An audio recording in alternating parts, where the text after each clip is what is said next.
Happy Wednesday, everybody. Hope you all are doing well, having a good week, having a good day. Welcome to your lunch break. Welcome to Midnight Hatter Live, the weekly variety show where we talk Gundam gaming and getting into trouble. I'm, of course, Steven, your host. Joining me, as always, is Blue Gamer Gundam explainer Adam Blue, and a special guest again this week. We've got Kyle Valenzuela from Simply New Type and Free Speech Geek. This is How are you my guys doing podcast today? now. This is mine. I'm taking control. This is all right. This is now part Annexed. of my now. No. I know we're saying special guest, and yeah, sure, Kyle's special, but I'm almost pretty seems like it's just part of the routine, or is becoming that. So, I'm around. Well, Yeah. been fun. Well, I appreciate that. No, I mean, well, so we did have a guest lined up for this morning, but personal circumstances meant that we had to kind of reschedule. So he'll be joining us tentatively in early September.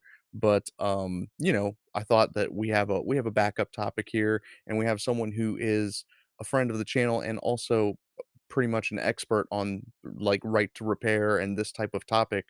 So I thought I'm really excited to hear both of your insights on these issues because I think that we're gonna get some great conversation out of it. Typically, we Yeah. do the Oh, three yeah. of us. It's like we might not all agree on stuff, but we kind of come at it from a probably a more level-headed discussion aspect than what you are accustomed to seeing on Twitter or YouTube. So Right. we'll Yeah. Yeah. see how that goes. Before we get into the topic in chief, though, I do want to give you guys a little sneak peek at something that I'm working on here. This Cool. here is well, most of him, it's the Zeta Plus C1 P Bandai high grade kit, and, Ooh, Looks good. I have to say, not bad. it's pretty sweet looking. Obviously, I've taken some parts of him apart. He is slightly different from the unicorn version, like the standard mass release version, not Oh. just in the rifle that comes with him, but he also comes with like a more of a Rigazee style backpack and some propellant Mm. tanks and like an Oh. alternate crotch unit. Um, but my plan, of course, is to turn him into this, which is this is the Gundam Converge, Hummingbird Zeta Plus Oh, C1. wow. Where it This Nice. has, like, double those All them thrusters on the propulsions. back? Yeah, All we them need thrusters. all the thrusters. So I actually went out and got myself one of these guys. This is the Retro S Gundam booster unit, Oh, which wow. conveniently Okay. comes with 4 of these massive booster units that I'm going to have to find a way to cram onto this Zeta. But as you guys know, I'm always, way too extra with these things. And one of the things I want to make sure is I want to make sure that we retain all of the transformation possibilities. I want to make sure that it can be in its standard Zeta plus C1. Gosh, I don't know how I can't get that name right today. I want to make sure that it can be in standard Zeta configuration, the half booster mode where it's just the legs, and then the full booster mode where it's the arms and the legs. I also have these, I'm not even sure where they came from, but these are some plastic tubes that I'm Oh, going to interesting. upcycle into the massive propellant tanks that Oh, go. that's where I left my weed. Thanks, man. I appreciate it. I'll FedEx you these guys. Um, so yeah, I'm excited to share that with you guys. I'll probably start doing some late night streams where I'm working on those. Ooh, So stay that's tuned cool. for that. But in the meantime, that's for later. Today, I want to talk about, and this is a topic that we've kind of touched on before, just Adam and I in the past, is like these live service games or games that, when they reach end of life, they just go away, and it's typically the ones that are based around servers, online multiplayer games. I know that one of my favorite music artists, Porter Robinson, laments the loss of Star Wars Galaxies because that was like his favorite MMORPG, and he was like, I made all these friends and we had this community, and then when they pulled the plug on the game, it's like I never talked to them again, and it's like, wow, that does sound like it would suck. Yeah. um, Yeah. but, not all games are created equal, not all game devs are created equal, and not all game complaints are created equal. So, I was only recently made aware of, like, the whole "Stop Killing Games" campaign/petition as a result of the Lewis Rossman video that came out a couple of days ago, and admittedly, I'm not up on all video game drama, but I thought that this was an interesting topic to discuss. Not necessarily, I don't think we're going to solve the problem today, but I'm curious about proposed solutions from both Adam and Kyle. So let's just go into that first because I want to hear what your guys' perspective is. Adam, why don't you start? Give us, if you have like a 10,000 foot overview of what the sort of conflict is about, what the petition is asking for, and then what your opinion is about it. Yeah, basically, it's like you said, we've kinda talked about this before, how, like, sometimes there's these games that are available, to play, and then, people are putting money into them or creating experiences, but then for whatever reason, these games get shut down, but in a state to where then they're inaccessible. Mm, So, and I guess that's kind of the gist of it, but then you get into the weeds of, okay, well, what's the problem that it has to get shut down? And it's like, okay, well, yeah, people maybe can't access something they paid for. And it's like, well, what did they actually sign up for when they were first playing the game? Is there actually language that says, that? And a lot of times, from what I understand, the language just says you are purchasing this. Even if it does bring up licensing, you are purchasing this, but then there's the other aspect too that's interesting how and this is again, this, Stop Killing Games petition is like a EU thing, mhm. and Yeah, what's European. interesting, it was recently there was talks about, like, uh, here in the United States of playing games, like, after they've been shut down, creating servers to be able to play them again, and really there is, the law currently in the United States is if like, you can do that. It is legal as long as you're not making money off of it. So when we see these companies shut some like Nintendo recently, had to do with the company with the Switch emulator, where if you paid a certain tier, the Patreon, you could help troubleshoot getting Zelda to run before it came out on, um, the Switch emulator, and so that's where you could link the money being made, potentially lost, and that was a good example of like how far a consumer can really go, before any legal action is taken. So I know I'm talking a lot, but the end my overview is what this petition is doing is almost introducing the idea that built into the development and publishing of a game that there's mechanisms in place to allow these games to then be played forever, even if they get shut down. Yeah, that Yep, sounds that was that's a lot pretty of much my talking. interpretation of it as well. Cool. And what is the, kind of kickback of that? Because there are some as specifically the developers themselves are kind of kicking back, in regards to, I guess, the work and the output that they have to do, and, like, maybe this changes their production flow or something. I'm not entirely sure, but I always find it weird when, I guess, the product or the business is pushing the problem onto the consumer, and and from my perspective, I'm all like, no, that's your problem. That's Yeah. don't bother me. Come to me when you're ready, and we'll talk. But Yeah, yeah, and so this always feels a little weird, and I do get it from a technical side, and that's a problem with a lot of engineers. You're too technical. You don't see things from a political or socioeconomic standpoint. is that a personal Um, attack? yeah, yeah, on myself mainly. But yeah, so I get where everyone's coming from, and Yeah, I do. We talked about the Louis Russman video and how his point of view is very kind of from the law. He's taking the approach from what is the language, how is the kind of our government going to approach it. It's not even about the idealistic version of what the law should be. It's like, no, no, no, no, these guys are going to like hold it up in court forever, or something like that. He's practical about it. So yeah, he understands the system, and I feel like everyone's having their own kind of argument towards yeah. the same thing at the moment. There's a lot of straw men that are getting beat to hell right now. Um, and to your point, I think that, with my sort of amateur game development, experience, I would say that, yeah, there's probably a little bit of additional technical difficulties, and typically, any added technical difficulties for the engineers is always gonna be met with pushback, like, "I don't wanna have to do that." Um, and I think that one of the criticisms against the whole website in general was that the FAQ basically reads like a, you know, "Hey, what about this concern?" And it's like, "That's not a concern. Oh, that's not likely. There's no way that's gonna happen. It's not gonna make games more expensive. It's not gonna add, like, lead time issues to games. Like, don't worry about that stuff." And to that, for people that have never worked on, like, legislation or even just in company policy making in general, is it's like, are you guys familiar with the term Shirley laws? No.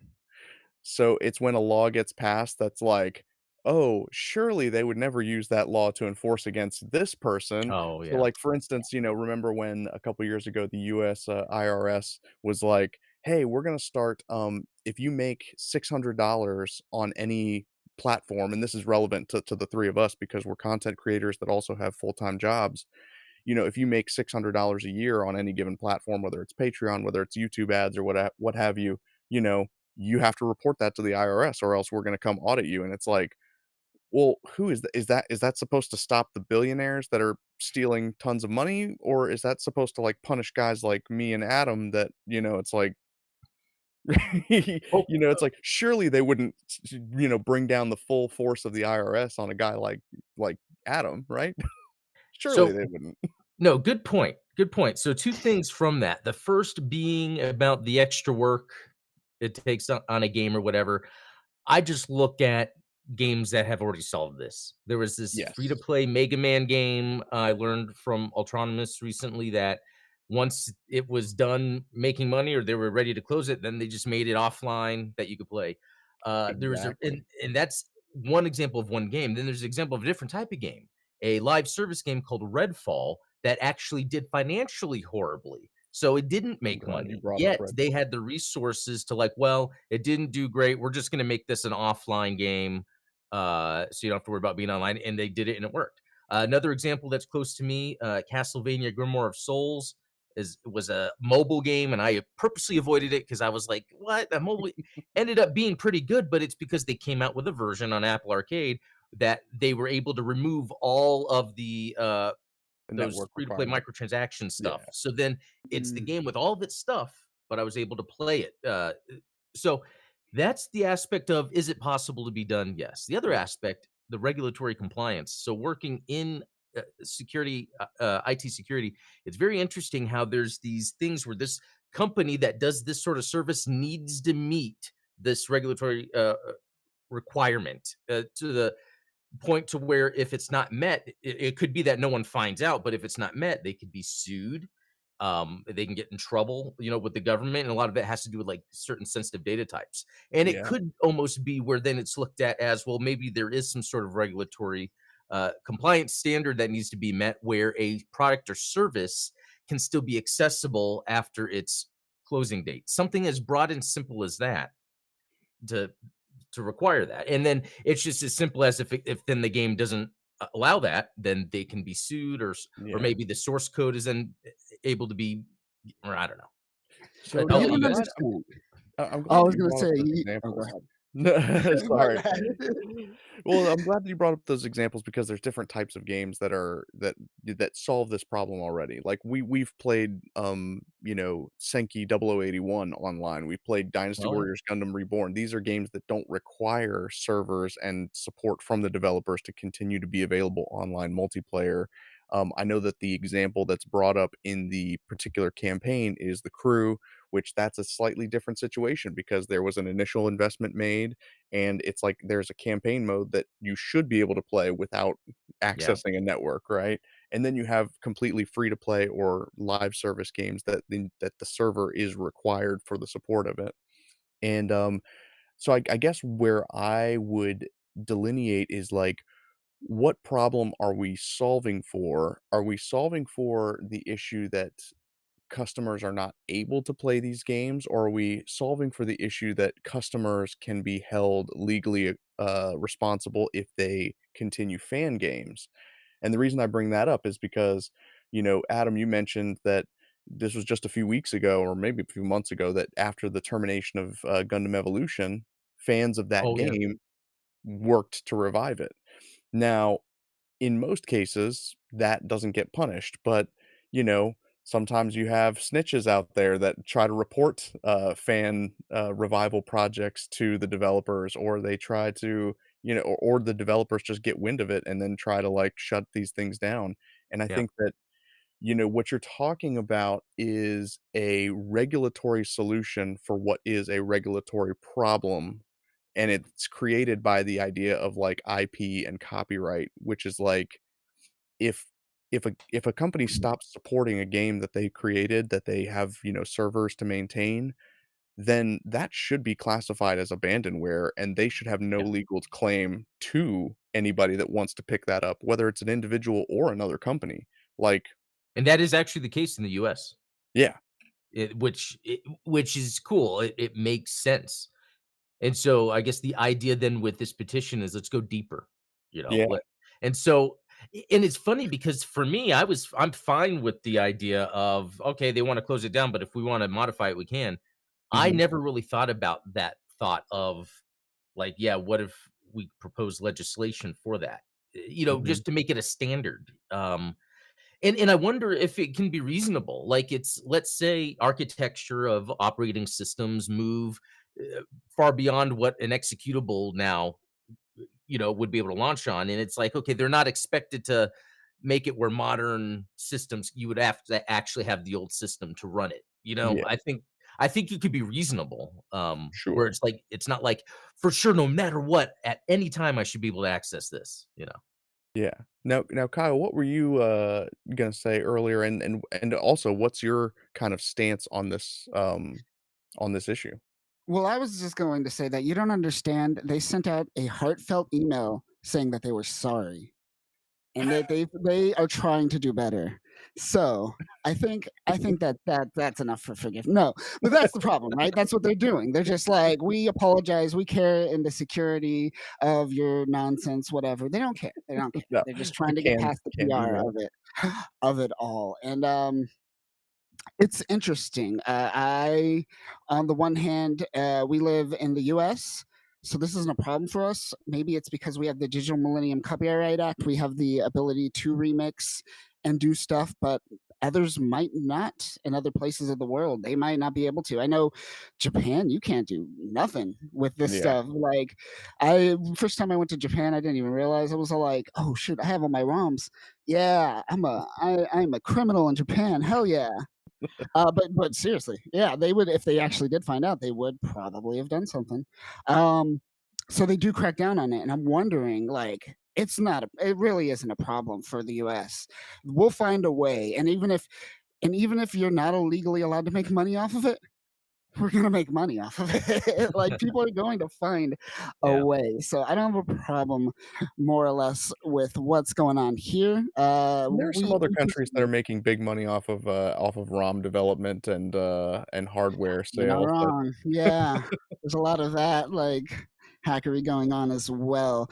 A lot of my, understanding in this realm is not from video games, it's more I've been following, like, just Google lately, what's going on with Google and how it became the coolest tool, a free and open tool to search everything on the internet, to something that you essentially have to pay to get your rank up now. It's just wild to me that it's come to that, and there is no good, there's no good search engine anymore because of it. When yeah, you're a monopoly, you don't have to do anything to improve. it's And true. that's the Yeah. frustrating part. We talked about earlier on Free Speech Geek Weekly, we use Talk Studio, right? And that is a software as a service. Mhm. Um, if that goes away because it is a as a service, they could just go away anytime. I'm not concerned because more or less there are other tools out in the marketplace providing that value. If I need it, I'll move to them. It's That's true. fine.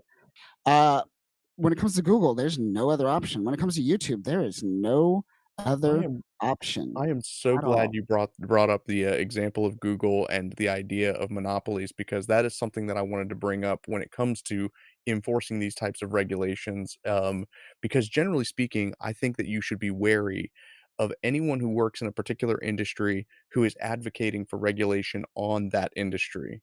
And the Mm, reason I say this is because, monopoly laws, antitrust laws, they were much less aggressive before Bill Gates got hit with antitrust suits by, from Microsoft in the '90s, and then he's Yes. like, "Bring on the regulations." But you have to wonder, why does he want regulations placed around monopolies and things like that? Is because he's already accomplished the monopoly He made in it past. Microsoft. Yeah, If there's he's ever going to be a competitor to Microsoft, they have such a steep mountain to climb in order to remain in compliance that it would be impossible without billions of dollars of, basically venture capital supporting them. Same thing goes for Google. Look at Mark Zuckerberg with Facebook. yeah. Mark Zuckerberg was like, "Yeah, please regulate the social media companies. Make sure that we have to have all of these compliance staff. Make sure that we are legally liable for anything posted on our platforms." Why? Not because he cares about anything that's posted on Facebook. We know he doesn't. He wants it because anybody who tries to make the next Facebook ha has a mountain of paperwork, and they have to hire a team of lawyers and a team of engineers just to build that out. And so when you talk about something like Google, where it's like, they basically said, "Hey, the first hit is free, We're gonna bait you into using all of our free products, our free search engine and everything until we have a monopoly on the data, and now we're gonna pull the ladder up and say, That's well, interesting. you're That already is locked into our platform." And so never that's thought why I'm about that. skeptical about, like, something that's why I'm skeptical about bringing new regulations into video games, because I don't think it's going to solve the problem that we're solving for. I do think it's going to make indie developers much more, it's gonna put more pressure on indie developers to remain in compliance with new regulations. Mm. But Yeah. that's my personal opinion based on, like I said, But with you hit the nail on the head is that their pool it was one of the biggest scams that I fell for in my adult youth life is when I was maybe like 15 years, even when I was younger, I was a big Pirates of Silicon Valley guy. I loved tech. I was always this like hacker mindset guy. And I believed in what some of these people were saying that like technology could free us from all this nonsense. But in the end, 20 years later, they're just pulling that ladder up from behind them and saying, "Good luck." They're no different than essentially the people in Wall Street in the 80s. yeah. And it's frustrating because that kind of like that techno kind of democracy like propaganda that they proposed isn't outside the realm of possibility. I just want to know personally, what is the money? Where is it that you start like just selling out completely? What's the number? Because I've seen so many people just take that turn in the past 10 years. And I'm Oh, just yeah. curious for myself. What's that number for myself? When am I going to sell out? What do I Then need at to make least I that can put a turn? number on it for myself, like, "Okay, once I hit this amount, I'm allowed to stop, criticizing it." But yeah, it's one of the biggest things that I am kind of, I would say, like as a younger person, I'm kind of like embarrassed about is like I did buy into that nonsense a lot, and I still love technology. But this like the shift that they literally created a marketplace by providing zero, at least monetary value, like you said, a free product, flooded that marketplace, and then essentially built a moat around it. And people are starting to learn that we shouldn't trust free products anymore, which I'm glad.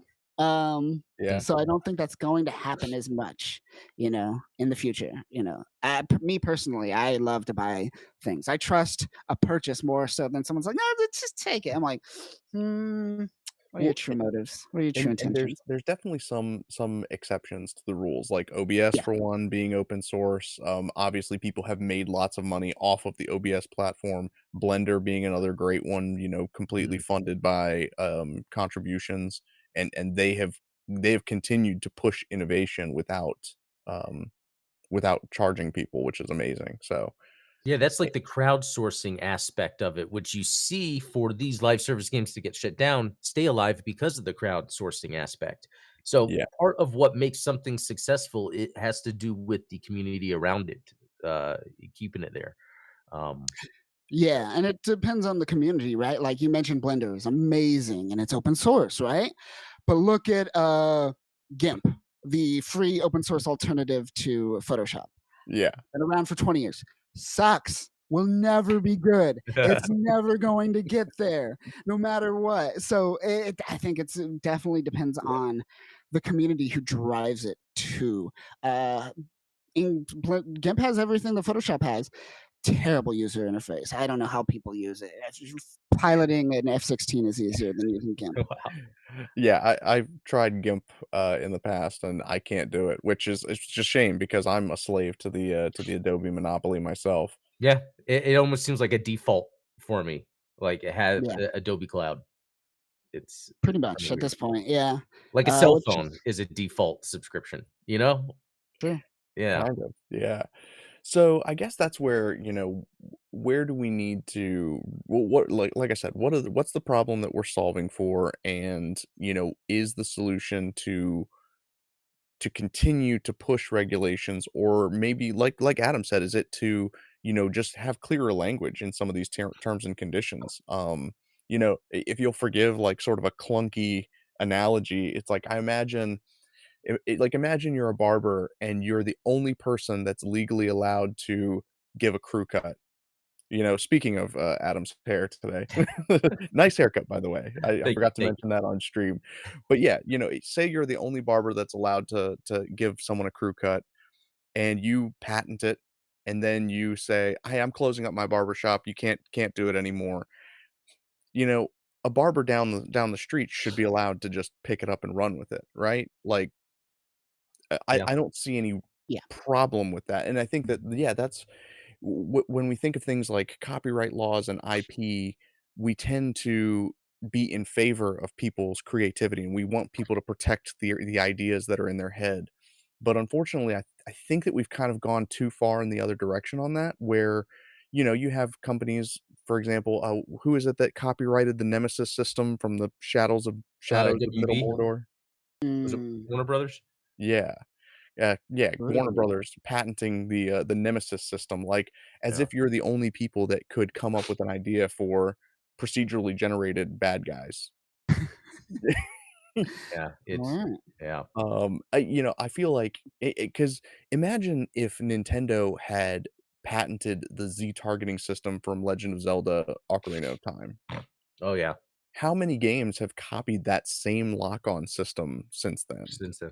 And Or it's the left interesting. trigger to aim. I Yeah, know that. exactly, lift trigger to aim, that's the big one. Yeah. It's interesting because Warner Brothers is trying to sell some of its stake in its video game division I because was just about to bring that up. Like Warner yeah. Brothers is just backing out. That It's funny because it's like, obviously, they didn't make money off of that Nemesis system, but then it's interesting because I was reading or listening to something that was saying it's almost like some of their choices were specifically to position themselves for sale. For instance, Suicide That's Squad interesting. bombing, but it's showing competent live service development. So if someone was to require them, they would already have a live service development team.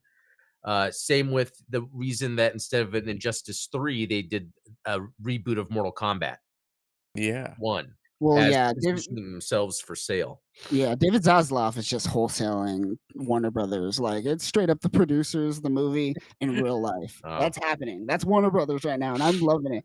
None of their movies are entertaining, but the entertainment news about Warner Brothers is the most entertaining thing they should make. yeah, They it's should just make wild. a movie about themselves, and they would do fine. They'll probably fuck that up, I'm sure.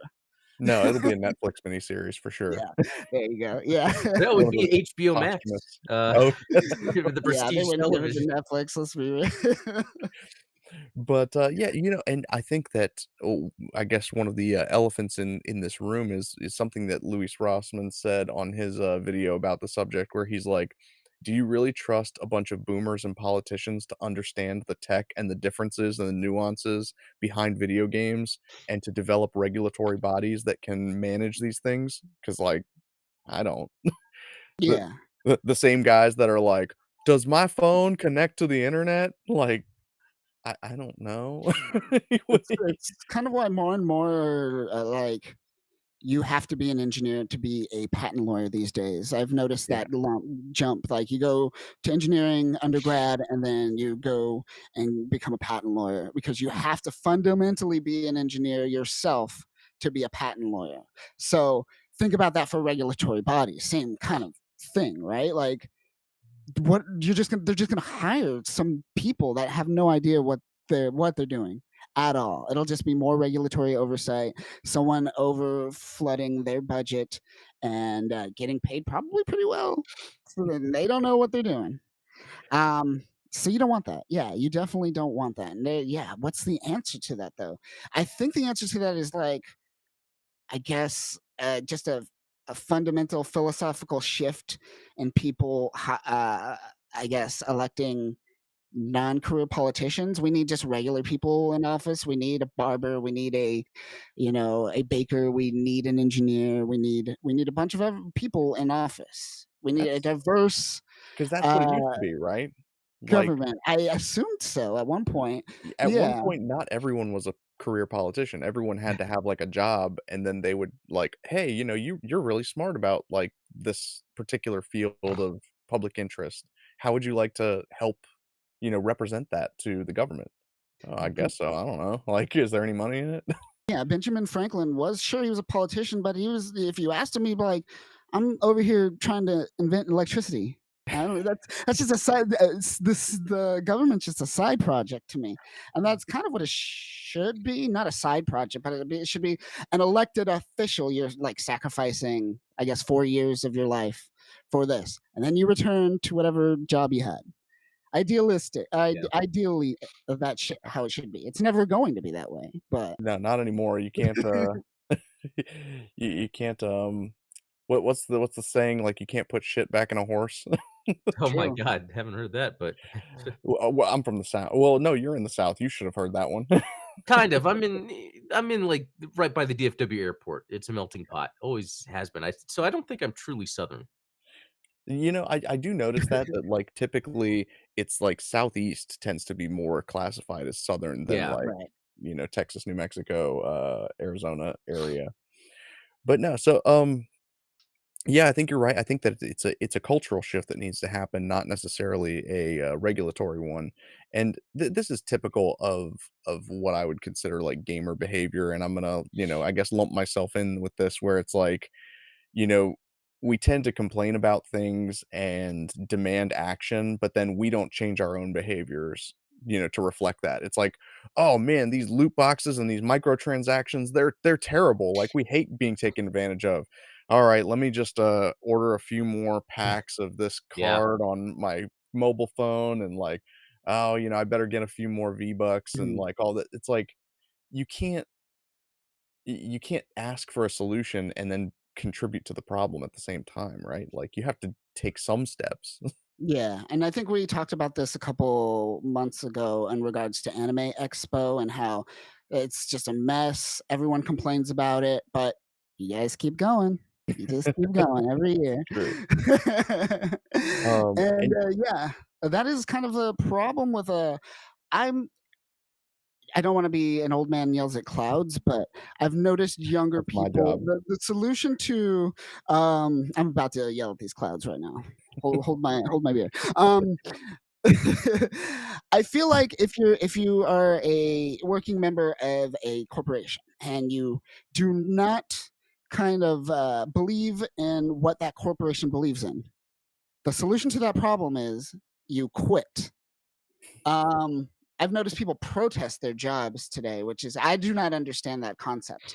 As a capitalist society, you protest by not contributing. Right. That's how I see it, or that's how I've always seen it. But it's like I've noticed a lot of people want to have their cake and eat it too. Mm, And I get it. I blame a lot of millennials because we don't have the freedom. A lot of them took like $100,000 loans, and they can't take a risk. They have to get a corporate job just to pay that off, and they're going to do that forever, unfortunately. So there's maybe it's just like a new conservatism, and that's what it is. Idealistically, a conservatism. You're conserving now. People are going to be more conservative towards these kind of views. Do I want to go to college now? Is it really worth it? Should we do this? Do I really want to contribute to this company? Do I really want to work for a mega corporation? Like that's one thing I noticed is hopefully Gen Alpha more so than Gen Z is that we'll see a pushback on these conglomerates, like a desire to. I went to school to build a business, like I wanted these skills, and then I noticed a lot of people went to school to get a job, and that always like confused me. I was like, Well, I get it from like a capitalist standpoint. You want to boost your career by getting a good school, but like idealistically, like why do you go to school to work for someone else when you're trying to build a skill set to either help your family business or the community, whatever it is? And more people are. I think it's just we go back to this kind of hyper individualism. I notice we go back to that a lot. I feel like it's just an isolated, hyper individualist kind of state of mind that we're in that I'm still kind of adapting to. And I could be wrong, but uh, I feel like that's kind of the shift I am seeing. And I'm not sure. Yeah, I don't know. I don't know an answer. I don't. I have no ending to this. Someone interrupt me. No, Well, that's no, I mean, I think that that's a very insightful look at, like, generational differences because, and people always bring up the boomers and, like, I think that people kinda let Gen X off the hook a little bit, but and then there's the new, And who? isn't it Gen Alpha, the new one? Because it's Yeah. yeah, supposed to be like the first gen of the new, I guess, I don't know, that's that's our kids, right, Adam? yeah, yeah, which is kinda interesting. But that is interesting because each generation, there's different aspects of society and culture distilled into them, like going to college, like how you're just talking Mhm. about, like, even without any, like, clear idea of what you really wanna do, people were just going to college because that was the thing to do. Exactly. I mean, the millennials were sold kind of a bad bill of goods when we were told that, like, "Oh, all you gotta do is this, this, and this," and then, like, a lot of people will blame boomers for that, and yes, that's part of it, but I think that the bigger part of it is that y that method of gaining a livelihood was actually viable until we got into, like, The internet. 20-year world war in the Middle East, Oh, and then, like, then 2 huge recessions, like, first the dot-com burst and then the housing burst. It's like, Yeah. yeah, you probably could have gotten a pretty decent job, but, like, then we kind of blew up the world economy 3 or 4 times. Good luck. Um, Yeah, I mean, I was the type that, yeah, when I grew up, my mom was stay-at-home mom, she would yeah, coupon to get the groceries, and we'd save money that way, but my dad was the only one to work, so, like, my mom was able to be involved in all the kids' events, and there's, 4 of us, and there's no way we could do that nowadays. I mean, I have kids, but me and my wife really have to work in order to just have the lifestyle I had when I was, a kid. It's very interesting. yeah. Exactly. And so, yeah, I mean, when it comes to these types of situations where, where we're at, like, kind of, I guess you'd call it like a beachhead of like, what what changes do we want in order to not only improve the quality of video games, which is kind of where we started, but also to improve the quality of society, is like really be deliberate in what you're asking for. Don't leave it up to someone else to interpret what you're asking for. And like, so my example, and this goes for like, if you're appealing to governments to solve a problem for you, treat it like the movie Bedazzled. Have you guys seen that movie? Oh, yeah. Yeah, I'm yeah. with, a big fan of Elizabeth Hurley. yeah, She's sure, still with a babe. I'm pretty sure that my wife would give me a hall pass on that one. Um, but no, Elizabeth Hurley plays the devil, and yeah. what happens is every time the main character, Brendan Fraser, asks her for something, there's always a catch built in. "Oh, I wanna be rich and powerful." "Well, you happen to be a Colombian drug lord." "Oh, I wanna be an athlete." "Well, you have a small penis." "Okay, well, now I want a large penis." "Well, you're gay." Like, you don't get exactly what you're asking for. So it's very important, and this is kind of my message to the stop killing games community. Be very deliberate about what you're asking for, because if you just say, "Hey, we just want some rules in place for the Yeah. government to step in if video game companies take money and then don't provide a service," you will be Brendan Fraser. Like, Or, a more morbid example is the Wishmaster movies. Have you guys seen that? Oh, The yeah. guy, like, wow. wishes for Wow, $1,000,000, that's and a I think his throwback. mom dies in a plane accident, so he gets the Yeah. insurance, That's or someone wish the guy died from cancer or something, and right there, he's just dying from cancer, like, in real time. It's like, "Oh my god." Like, forgot about that. Exactly Yeah. right. yeah, it's, yeah. Yeah, but no, really good, points with that, I'm curious, has anyone here tried to set up Gundam Evolution? yes. I never Have you? played it in the Yeah. first place, so Oh, okay. Well, that Uh, so you have, you've, tried to set up the new servers or whatever yeah, and the either the first or second release back when it was, like, very early on, and mhm. because I don't care about the game anymore, I haven't tried it since, but, it was pretty active, like, because you could find games in the Discord server for it. Nice. Did you That's try it? cool.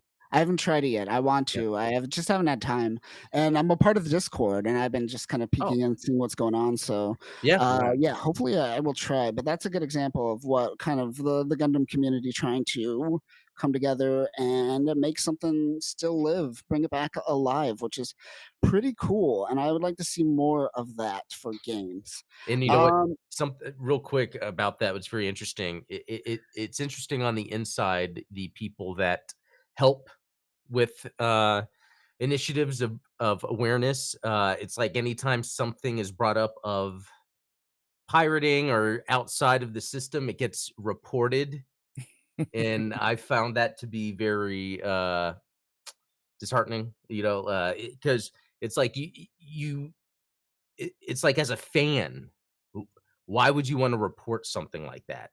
You know, to a company that's not even paying you, you Right. know? I mean, mhm. for my part, like, I didn't even enjoy Gundam Evolution, but I still support any fan effort to keep it alive Yeah. because it's like I wanna see more of that for everything, like Exactly.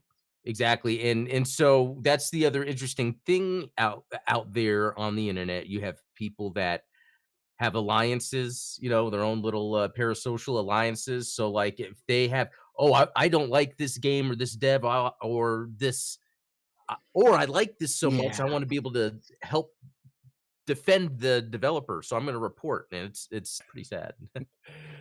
yeah, there's a word on the tip of my tongue that, to describe a person like that, but it's just not coming to me.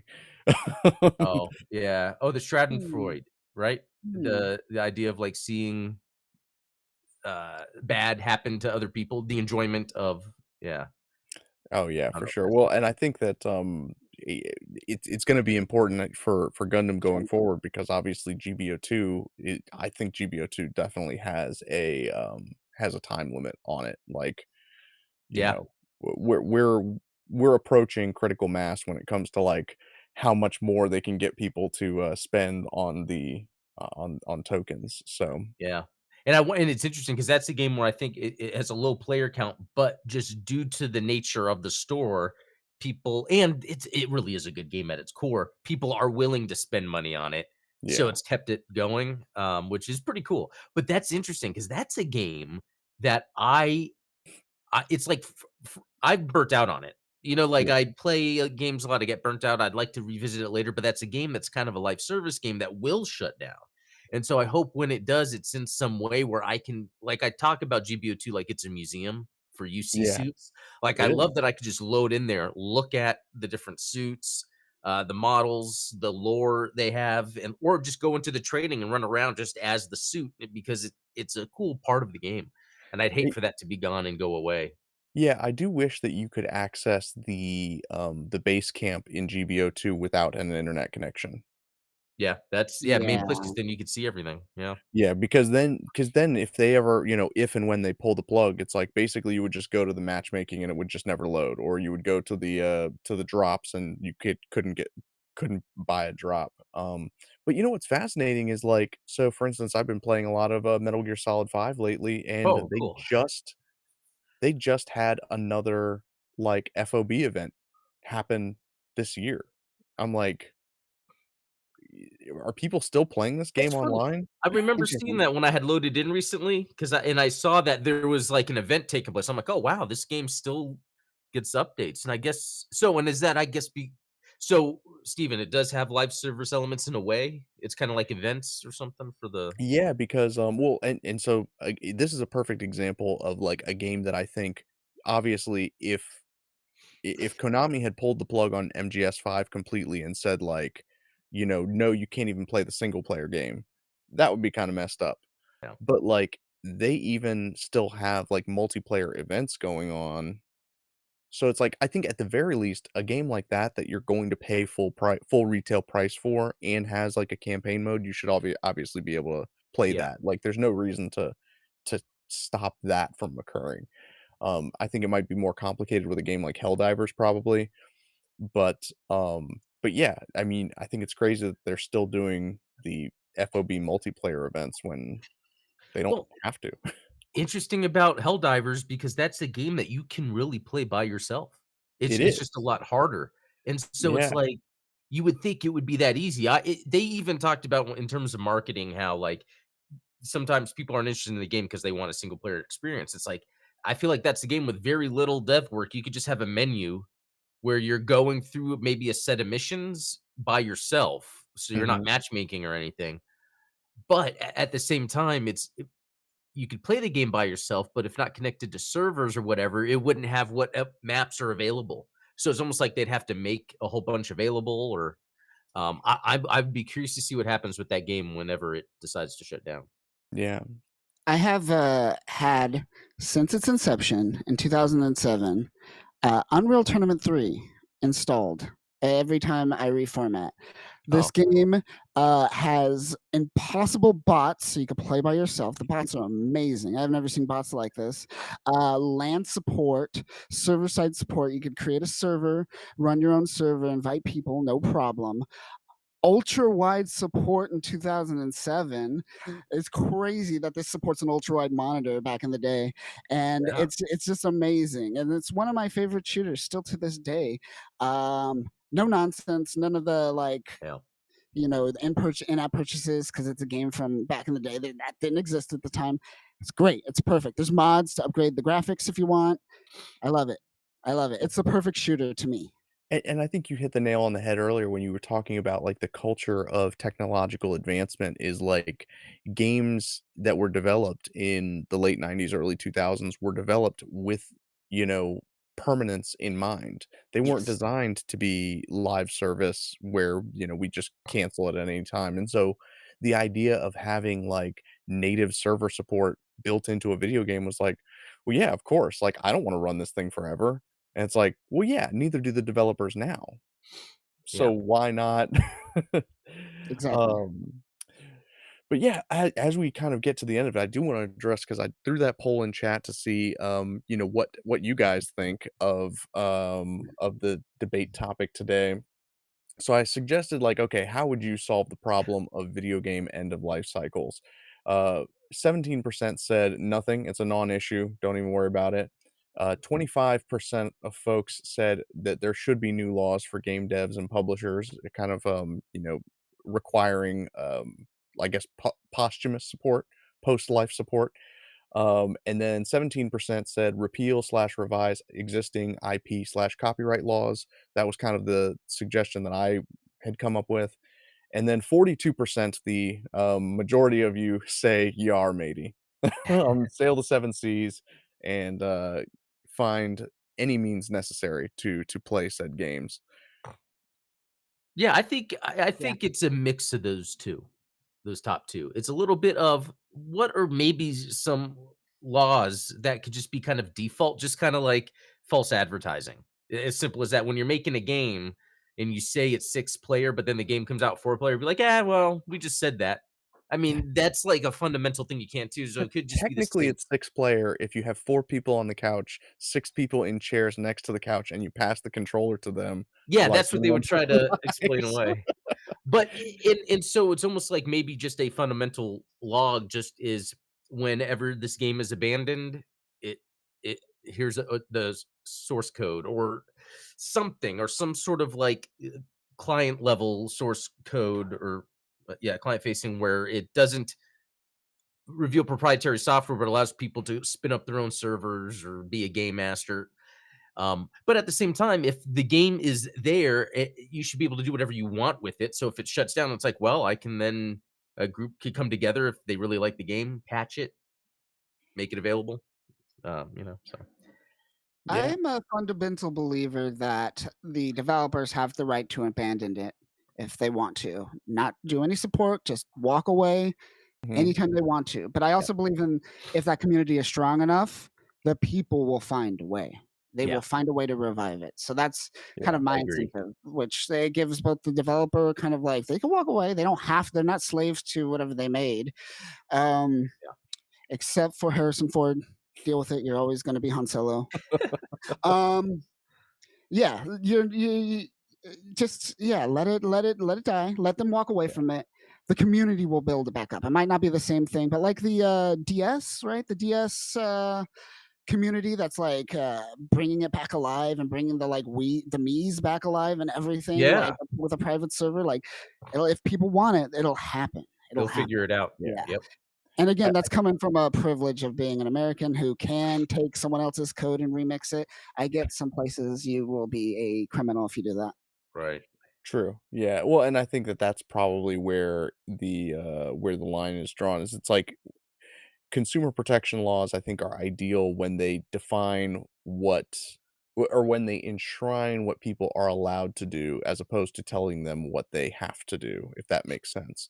Yeah, I'm that's a not good in point. favor of any law that tells game developers what they have to do. Like you said, Kyle, I like the idea that they're able to walk away and say like, I don't want to deal with this anymore, and that's fine. But if you make that decision, then like we were saying before the stream started, everything's a trade-off. If you make the decision to walk away from supporting a game, you also forfeit any rights to say, well, hey, these people started up a community around this game that I made, and now I'm Right. not making any money off of Yes. it. So like, yeah, give me the money. It's like, Yes. That you know, sounds exactly like what they would say. That and honestly, maybe I'm a little bit more anarchist. Is like I think that it should be in the hands of whoever wants it. Like if Ubisoft walks away from a game and says, "Hey, we're not supporting it anymore," I think that even BioWare or Bethesda could say like, "Hey, guys, bring me a copy of that code. We're going to bring it back to life." yeah. I mean, at the end of the day, if BioWare developers are fans of an Ubisoft game, they should be allowed to do it too, and if they use company resources to do it, hey, we already ruled that corporations are people, right? So, corporations should have the same, consumer protections that, individuals have. I Hey, don't see any problem with that. yeah, and that's what happens with the movie and TV business right now. Yeah. One distributor or production company might have a movie and they're like, "You know what? We need someone else to, to take over this, or we're gonna move the show. The next season's gonna be done with a different," like that. We see that a lot, and I think that's probably happened in video games to a degree, but not in this context that we're speaking on. Yeah. I think the biggest problem is a lot of things I feel I could be completely wrong because it is a feeling were Yeah. all baked in house back in the day. Maybe it was because it was simpler. You could do it with a team of five. Yeah. Today, there's a programmer that will just be like, you know what, this microservice, someone already made it. I'm just going to spend $5 a month. I'll use their code, and they license the code. But if they're going to open source their software, they can't use that license code within their software because that goes against their copyright laws. So I think there's a lot of Frankenstein software projects out Mm, there that is just a mess.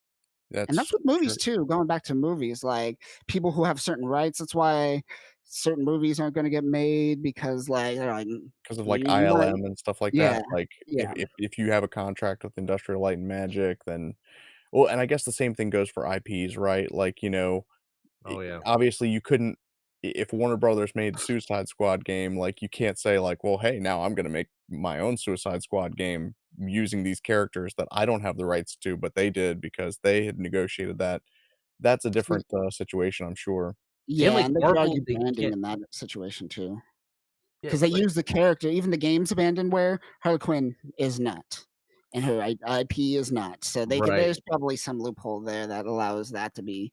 It's like, "Bitch, no, that's ours." And same But way with, Mickey Mouse, right? Like, yeah, Mickey Mouse is open source now, but, like, all the merchandise, the specific the specific red pants are actually copyrighted. It's the black and white version that isn't, Right.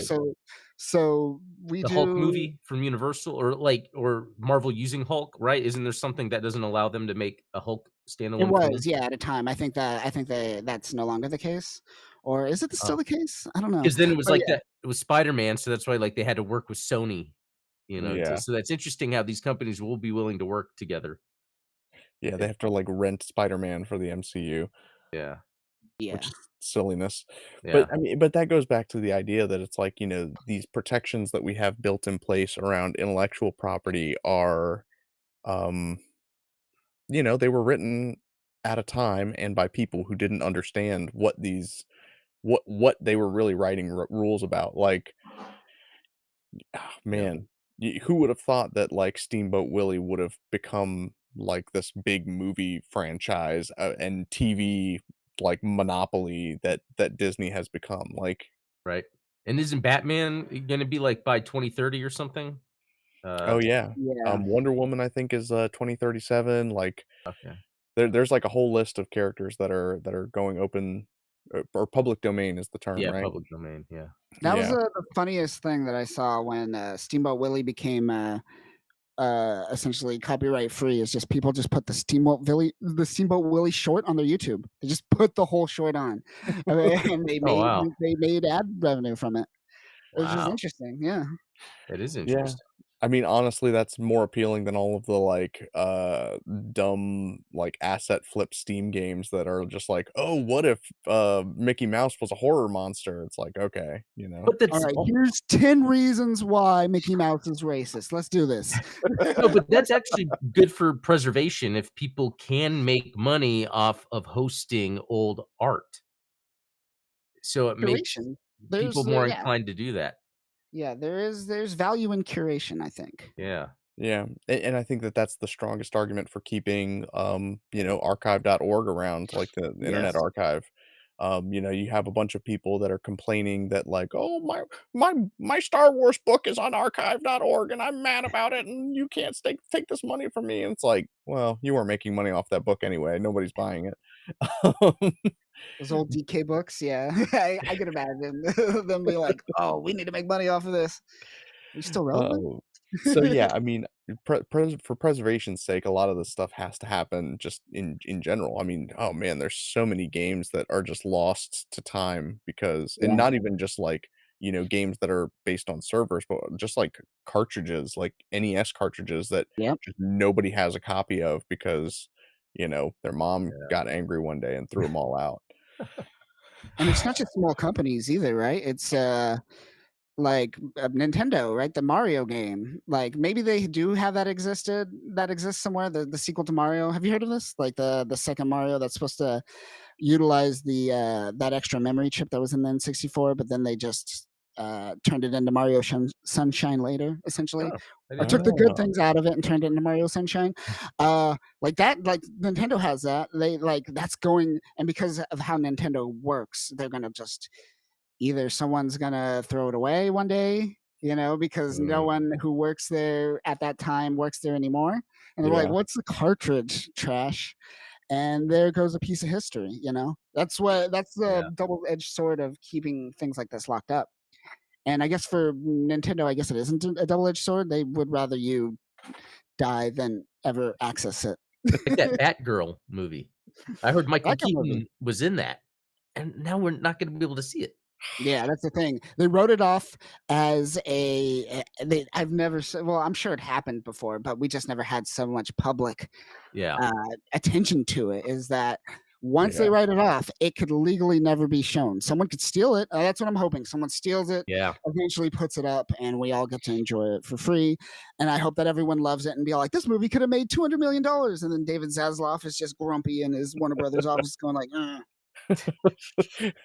Are those chairs bolted down? Let's sell those. 'Cause oh my god. Hopefully. So anyone at Warner Brothers that works in IT is listening. Leak that MP4. There you go. Yeah. Well, I think that this was a, fun conversation today. We definitely took it, Yeah. and this one of the reasons I love having these types of, discussions is because we always take it from the micro scale issue of video games and then applying it to, like, a macro level of, like, "Okay, well, how does this affect the entire entertainment industry and culture in general?" So, um, yeah, we don't have a solution either, but, we Nope. just wanted to make sure that but, no, thank you guys so much for your insights, and I'm glad that we, brought some of these different, opinions to the table when it comes to, you know essentially, I think we all want the same things, we just all want to be able to play our games forever. Yeah, and exactly. how we accomplish that is still up for debate, I think. But Yeah. thank you guys in the chat for hanging with us. Hopefully you guys have gotten a fresh perspective on some of this stuff as well. As always, go check out Free Speech Geek. We had a show this Monday. We had an awesome Mhm. guest Yeah. in Chris Yes. Riley, who one of the co-founders of the Uncanny Experience, which is probably one of the coolest fan projects. Which I'm surprised that didn't come up during our discussion. Fan preservation of an IP. Oh, yeah. That's an True. excellent example of one. An excellent pun intended. Of course, go check out Adam's video from this morning about IBO because it's got girls in it. Yeah. See, I told you he liked waifus. Don't believe him. Yeah, where's the Dakimakura? Um, and of course, check out the Gundam Explained show live tomorrow. Yep. Is there anything? What's new on Simply New Type this week, Kyle? Simply new type. I got a Gundam Seed of Stray light novel coming out. I am powering through the third act of Char's counterattack, and I am kind of pairing that with Beltachika's Children, which is cool. I've read Beltachika's Children. I've watched Char's counterattack. Never did them together, and I'm noticing a lot of interesting things. So Oh, go that's great. watch those kind of two back to back if you want to see some unique things that you might not have known about Char's counterattack. Yeah, Okay, that's cool. yeah, I love the quest coverage. Well, sweet. Thank you guys so much for joining us. Thank you guys for watching. We will catch y'all later.